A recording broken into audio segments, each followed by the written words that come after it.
Guys, ang ating ulam ngayon ay chicken estofado. So, yung estofado kasi guys, may halo ito siyang saging. So, nagprito tayo ng saging before natin pipritohin ng ating marinated na chicken. Ayan, luto na siya guys. Hanguin ko na at isusunod ko na pagprito yung manok. Ayan, tatanggalin na natin siya guys sa pan kasi luto na siya. At isusunod na natin yung pagprito ng manok. Yung manok natin guys ay nakamarinate na, so piprito muna natin, dadaan muna natin siya sa pagprito.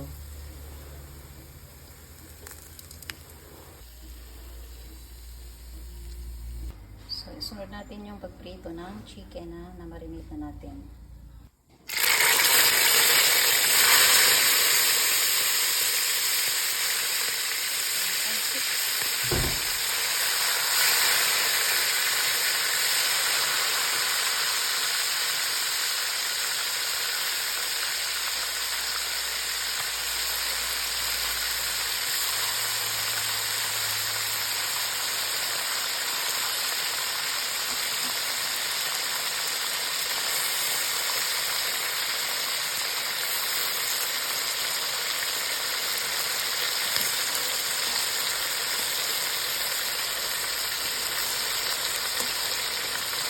Yan, pwede na natin siyang baligtarin para maluto yung kabila.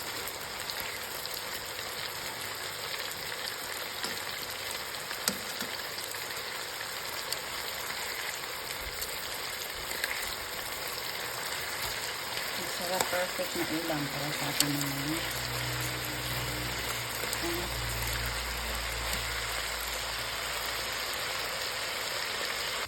So, nagbabrown na yung ating chicken. So, ihango na natin siya guys. Hangoin na natin, lilipat na natin siya sa lagayan. Tanggalin na natin siya sa pan para mag-saute tayo ng sibuyas at saka bawang.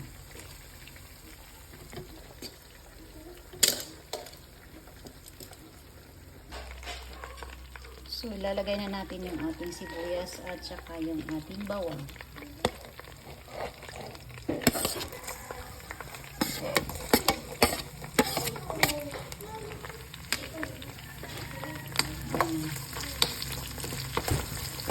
Saute muna natin hanggang sa kulay golden brown na siya.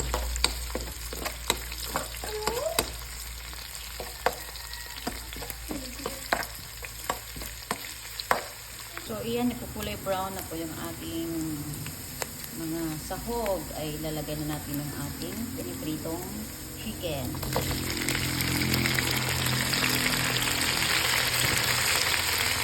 Yan, haluin ang haluin hanggang sa manunuot yung ating sahog sa karne.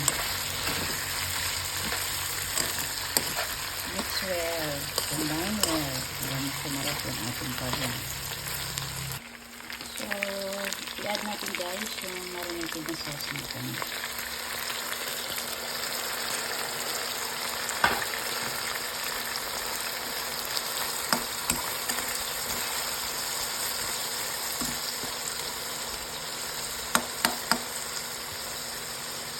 Then, i-add tayo ng tubig.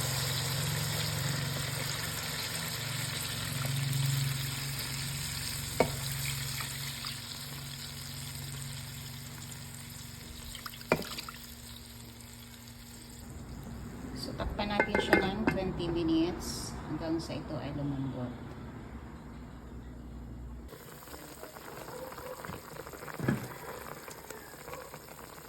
Lalagay na natin yung ating piniritong saging.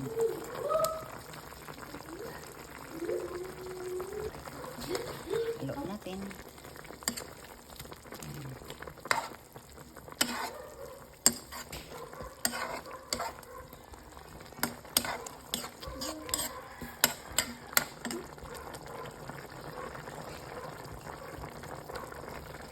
Lagyan natin siya ng konting sugar. Kasi ito yung paborito ng mga bata, yung mga muslims. Lagyan natin konting paanghang. masarap kasi pag yung chicken natin ay maanghang-anghang konti.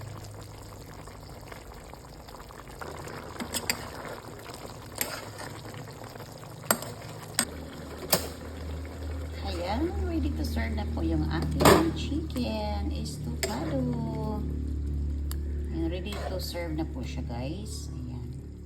Favorite po ng ating mga alaga. Ayan. Nandito yung aking mga pamangkin. Papakainin ko po sila ngayon.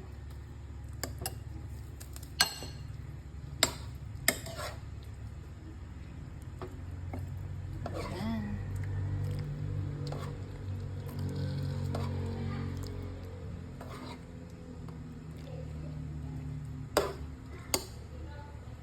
Galing. Thank you for watching.